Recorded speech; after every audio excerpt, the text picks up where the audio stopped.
Estamos reunidos em nome do Pai, do Filho, do Espírito Santo. Amém. Reflexão do dia 15 de setembro de 2024, 24º domingo do tempo comum. Santo do dia, a festa, né, de Nossa Senhora das Dores, o sofrimento de Maria. Então, é um tempo de devoção, de lembrança da igreja.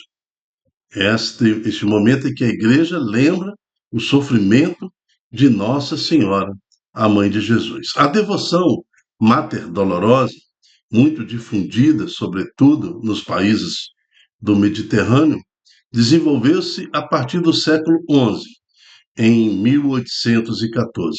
O Papa Pio VII a incluiu no calendário litúrgico romano, fixando-a em 15 de setembro, no dia seguinte à festa da Exaltação da Cruz. A memória de Nossa Senhora das Dores chama-nos a viver um momento decisivo na história da salvação e a venerar a mãe associada à paixão do seu filho e muito próximo dele, levantada na cruz. A sua maternidade assume dimensões universais no Calvário. Então, Nossa Senhora das Dores, rogai por nós. Minha família é santa. Na primeira leitura de hoje, nós vamos ver em Isaías 50, de 5 a 9, como o Senhor move a Isaías a profetizar sobre Jesus, o seu sofrimento e sua morte no Calvário. O Senhor abriu-me os ouvidos, não lhe resisti, nem voltei atrás. Ofereci as costas para me baterem e as faces para me arrancarem a barba. Não desviei o rosto dos bufetões e cusparadas, mas o Senhor Deus é meu auxiliar. Por isso não me deixei abater o ânimo, conservei o rosto impassível como pedra, porque sei que não serei humilhado. A meu lado está quem me justifica. Alguém me fará objeções? Vejamos. Quem é o meu adversário? Aproxima-se. Sim, o Senhor Deus é meu auxiliador. Quem é que vai me condenar? Palavra do Senhor, graças a Deus. Esta profecia de Isaías fala sobre Jesus, fala sobre seu julgamento, fala sobre as agressões dos soldados. Tudo que aconteceu com Jesus está descrito em Isaías, principalmente Isaías 50, 53, detalhes físicos do sofrimento, detalhe físico do próprio Jesus. Veja que pelo menos uns 700 anos antes de Jesus, profetizava detalhe de que seria crucificado entre dois malfeitores. Então, a morte e ressurreição de Jesus é um ato profético. O Messias teria que passar pela condenação da cruz.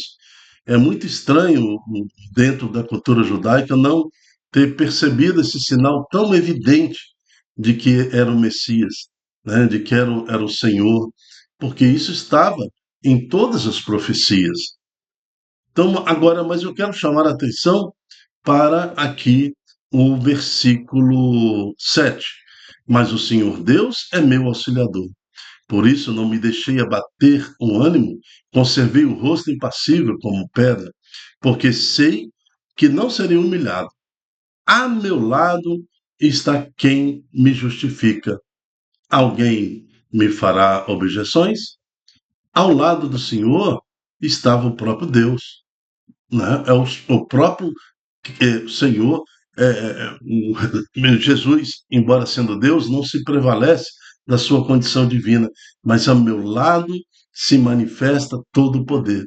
E ele, quando crucificado, olha, a seu lado está de pé a sua mãe Maria.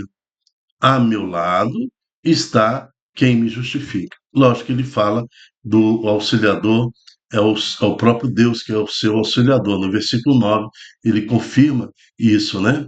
Então, a própria força divina, próprio o amor divino que ele derrama sobre nós e também ele experimenta na cruz. Mas ao ver o amor personificado na sua mãe, que de pé, com o olho firme, lhe dá toda a autoridade para seguir à frente e realizar o plano de Deus para a salvação das nossas almas.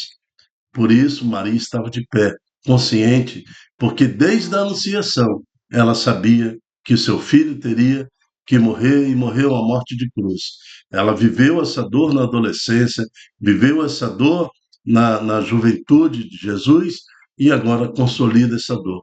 Mas a dor que Maria sente no coração a perder o seu filho é também uma experiência da salvação.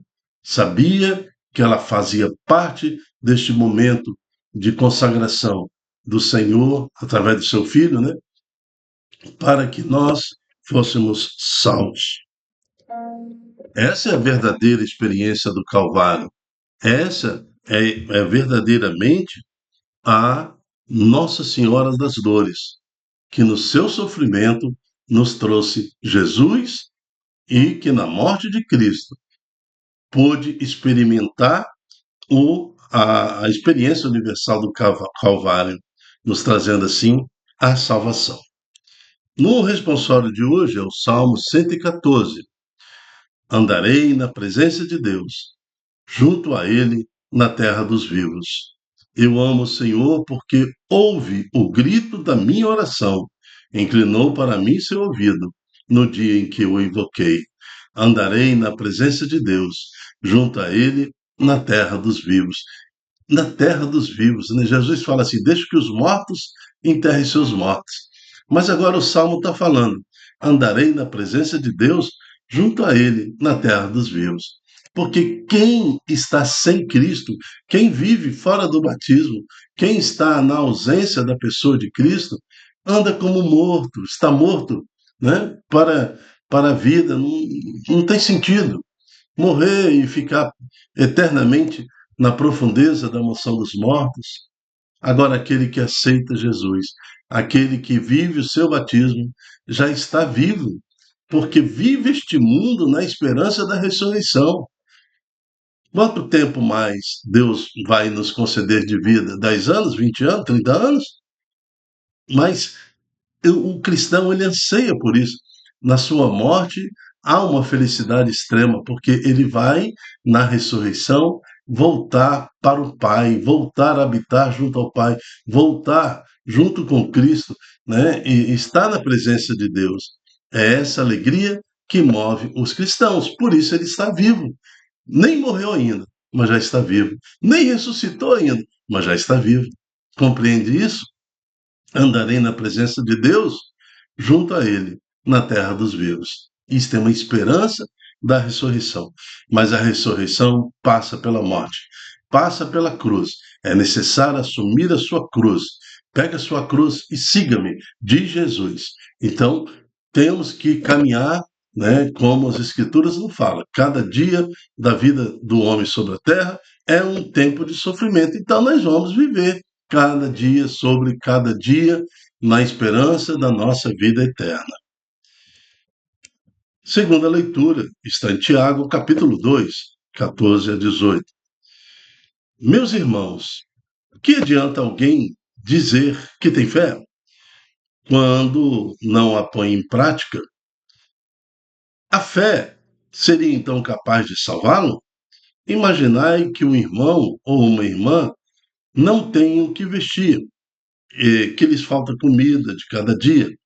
Se então alguém lhes disser, ide em paz, aquecei-vos, e comei à vontade, sem lhes dar o necessário para o corpo, que adiantará isso? Assim também é a fé. Se não se traduz em obras, por si só está morta. Em compensação, alguém poderá dizer, tu tens a fé e eu tenho a prática.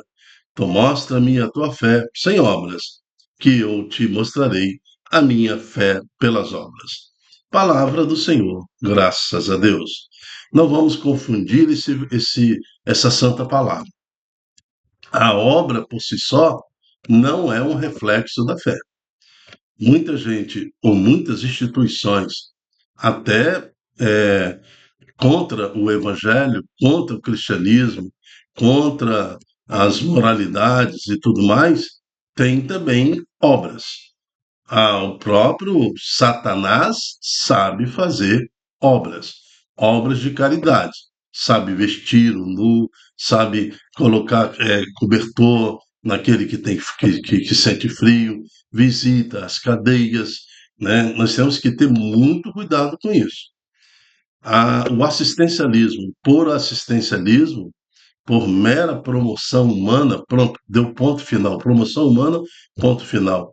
Que é a extensão do humanismo. O humanismo dentro da religião é terrível, porque coloca o homem como evidência das coisas, não coloca Deus como evidência das coisas para a promoção do homem. O homem, pelo homem, ele tem uma vida terminal. Quanto? 60, 70, 80, 90 anos e pronto, acabou, morreu.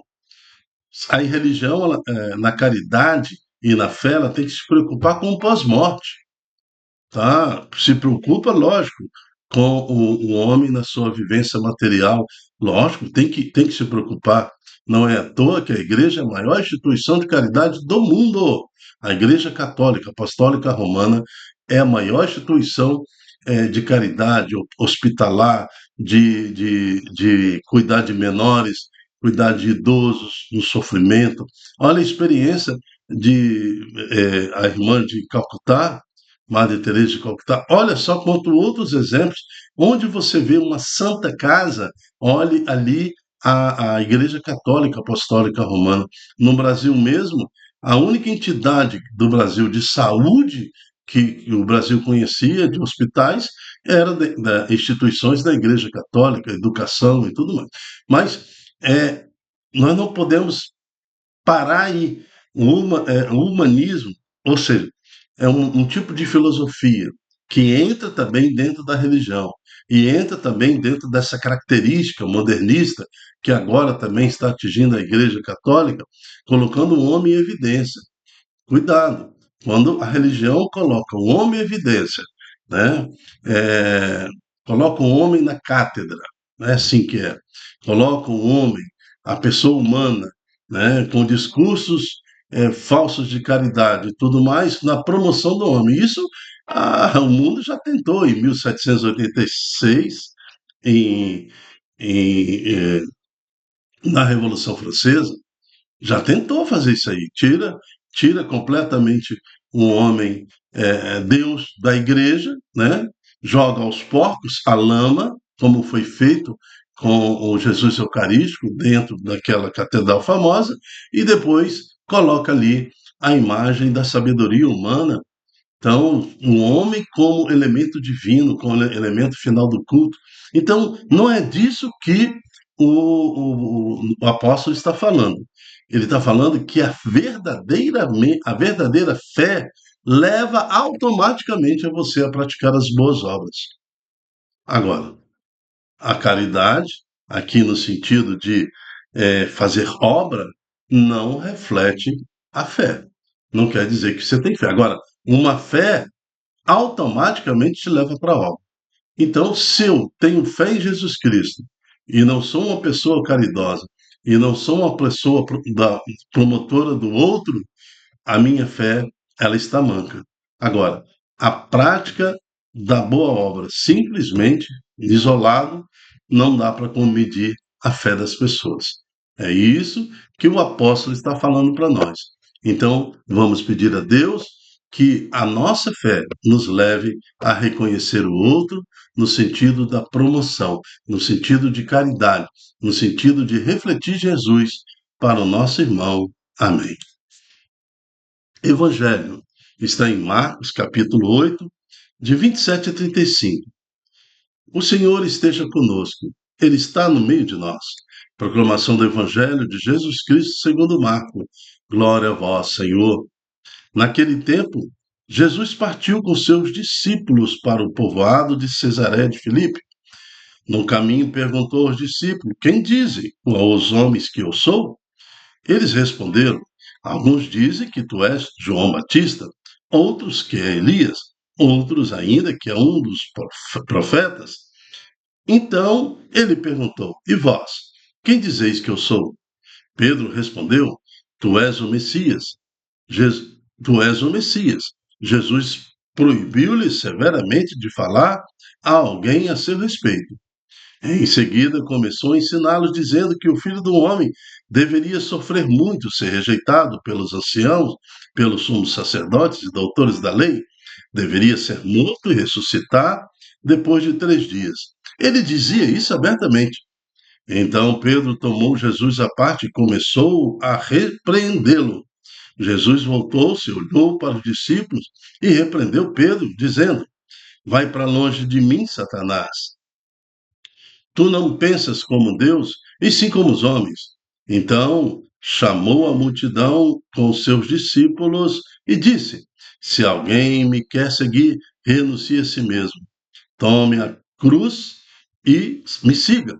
Pois quem quiser salvar a sua vida vai perdê-la, mas quem perder a sua vida por causa de mim e do Evangelho vai salvá-la. Palavra da salvação. Glória a vós, Senhor. Dentro de um conceito acadêmico, né, teológico, de religião, religião é um ato de perde-ganha. Por que que as pessoas se associam? Por que que as pessoas são religiosas? Elas se associam à religião. Perde-ganha. É isso que move as pessoas, estou falando academicamente, entrar numa religião. Mas se você olhar friamente, é isso. Para ganhar o céu, eu tenho que perder os prazeres deste mundo. Para ganhar o mundo, se eu quero viver nos prazeres deste mundo, eu perco a minha salvação. Então, o próprio Cristo está falando aqui. Se alguém quer me seguir, renuncie a si mesmo. Tome sua cruz e me siga. E me siga. Porque quem quiser salvar a sua vida, vai perdê-la. Quem quiser viver esse mundo, vai perdê-la. Mas quem perder este mundo, né? Quem perder esse mundo, prazeres, fornicações, toda forma de agressão é, em busca das realizações humanas, agressão às leis de Deus, mas quem perder a sua vida por causa de mim e do Evangelho vai salvá-lo. É isso que ele está falando. Toma a sua cruz e siga-me. Renuncie a si mesmo. Ele está falando aqui, ó, renuncie a si mesmo, né? Toma a sua cruz e siga-me. Renunciar a mim mesmo, renunciar a todas as tendências de pecado que eu tenho. Agora, como é que eu sei o que é pecado, o que não é pecado? Só se eu estiver ligado a uma religião. Sem religião, eu não sei o que é pecado. Sem doutrina, eu não sei o que é pecado, né? Sem tradição, eu não sei o que é pecado. Sem as escrituras, eu não sei o que é pecado. Então, tem muita gente que está vivendo neste mundo ao sabor das ondas, não é? É o que Jesus fala aqui a Pedro, porque Jesus, em seguida, ele começou a ensiná-los dizendo de que devia sofrer muito, ser rejeitado pelos anciãos, pelos sumos sacerdotes e doutores da lei, devia ser morto e ressuscitar depois de 3 dias. Jesus falava isso recitando a profecia de Isaías, que falava Isaías 53, 54, 55, ele falando isso para os apóstolos. Mas os apóstolos, nós temos que lembrar que eles são novos ainda, eles estão seguindo a Jesus há pouco tempo, talvez esse diálogo tenha ocorrido no primeiro ano de caminhada com Jesus. Ele estava em Cesareia de Filipe, um local pagão, né? Paganismo. Então, Jesus também está querendo educá-los na fé. Então, quando ele fala isso, Pedro, por não conhecer as Escrituras, ser um homem sem letra e letrado, ele não sabia nem ler praticamente, então Pedro se assusta. Então, Pedro chama Jesus à parte e começa a repreendê-lo. Para, Jesus, para de falar isso aí nos assusta, né? Olha a resposta de Jesus que Jesus dá a Pedro: vai para longe de mim, Satanás. Entende isso? Vai para longe de mim, Satanás. Tu não pensas como Deus, e sim como os homens. Então, toda a sabedoria do homem, que é distinta, que é separada, que está distante do conhecimento de Deus, Quanto mais eu fico distante de Deus, quanto mais os meus filhos não leem a Bíblia, não vão ao catecismo, não participam de grupo de jovem, não vão a nenhum movimento, não vão à missa. Quanto mais distante eu estou de Deus, mais perto eu estou de Satanás. É isso que Jesus está falando para Pedro. Pedro ainda não tinha o Espírito Santo. E só depois que Jesus ressuscita e sopra sobre eles o Espírito Santo, só depois de Pentecostes que a mente deles se abre totalmente à experiência com Jesus. Antes disso, são pessoas como nós, né? Sem Espírito Santo, muitas vezes fazemos besteiras, fazemos tropeços na vida e tudo mais. Então, Jesus está alertando Pedro. Você pensa, não pensa como Deus, e você, o pensamento, pensa como os homens. Seu conhecimento é meramente humano. Então, tem muitos doutores, tem muitos mestres, mestrados, doutores, pessoas de relativa importância, de títulos e importâncias que não pensam como Deus, pensam como Satanás, pensam como os homens. Por isso, tanta maldade. Agora, queremos atribuir as maldades a Deus. Ah, por que, que Deus permite que o avião caia? Por que, que Deus permite que o terremoto aconteça? Por que, que Deus permite que a enchente aconteça? Por que, que Deus permite que uma pessoa justa, boa, passe por este sofrimento, por aquele sofrimento? Isso é um julgamento, é, sinceramente, é um julgamento dos homens, é um julgamento de Satanás em relação a Deus. Lógico que Deus não quer isso para a humanidade. Isso é tudo fruto do pecado do homem. Quando Adão e Eva faz a opção de não servir a Deus não servireis, isso significa Satanás, não servirei. Então eles preferem ouvir a Satanás. E agora as consequências. Estamos vivendo a consequência. Até o dia da nossa morte. Até o dia em que Jesus há de voltar e julgar os vivos e os mortos. Estamos vivendo a consequência nossa, que nós tomamos diante de Deus, de sair, de abandonar Deus. Agora voltar para a casa do Pai só tem um caminho: Jesus. Consertar isso só tem um caminho: Jesus. E a humanidade está querendo consertar isso de outras formas, afastando Deus, afastando religião, criticando tradição, criticando doutrina, criticando religião e traduzindo isso para a cabeça dos nossos filhos. Ou nós, pais, tomamos uma decisão, ou nós ouviremos isso no julgamento final: afasta-se de mim, Satanás. Porque o seu pensamento de pai e de mãe não foi pensamento de Deus, não. Foi pensamento de Satanás. Essa indiferença permitir que um filho, uma filha, se drogue, se prostitui dentro de casa, na própria casa dos pais, sem autoridade nenhuma, permitindo toda forma de pecado e expressão pecaminosa dentro da própria família. Então nós temos que tomar uma decisão: ou Cristo ou Satanás. Não tem outro jeito, gente. Não tem outra história. Quem dera se a gente tivesse uma outra pregação em cima desse evangelho. Mas não tem outra pregação. E que Maria, Nossa Senhora das Dores, aquela que sofreu e viveu o sofrimento do seu filho e ficou de pé diante da cruz, na dor, né, com a espada atravessada seu coração, possa nos trazer a esperança de um tempo melhor e de um futuro e de uma ressurreição em Cristo Jesus.